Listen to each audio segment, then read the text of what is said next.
국민의힘은 화물연대 총파업을 집단적 폭력 면허라고 비판하면서 정부의 업무 개시 명령 카드를 부각했습니다. 더불어민주당은 화물연대와 교섭에 나설 정부를 향해서 업무 개시 명령이라는 초강수를 앞세워 노조의 생존권을 압박하지 말라고 요구했습니다. 엄윤주 기자입니다. 화물연대 총파업이 계속되자 국민의힘은 국가 경제를 볼모로 한 집단적 폭력 면허라고 비판했습니다. 정치적 이익에 편승해 파업에 나선 건 아닌지 냉정하게 살펴봐야 한다는 겁니다.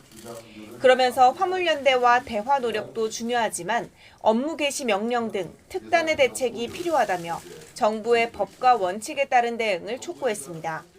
그들의 집단적 폭력 면허가 윤석열 정부에서는 더 이상 통하지 않는다는 것을 확실하게 보여주어야 합니다.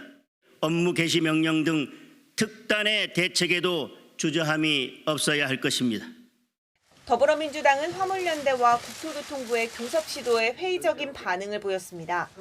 정부가 업무 개시 명령 발동 가능성으로 화물연대를 압박하고 있어서 제대로 된 협상이 가능하겠냐는 겁니다.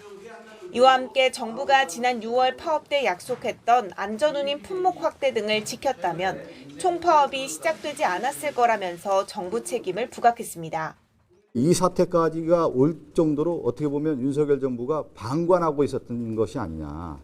정부 정책의 모든 분야에서 윤석열 정부가 책임지는 모습은 없고, 이런 가운데 민주당 이재명 대표는 파업 손실에 대한 기업의 손해배상 청구를 제한하는 노란봉투법의 이름을 합법파업보장법으로 바꾸자고 제안했습니다. 노란봉투법이 불법 파업을 보호하는 것으로 알려진 탓에 반대 여론이 적지 않다는 겁니다. 이에 대해 국민의힘은 이름을 바꾼다고 본래의 목적이나 내용이 바뀌는 건 아니라고 일축했습니다. 이어 노조의 불법 행위를 어느 정도 허용해달라는 게 본질이라고 비판했습니다. YTN 엄윤주입니다.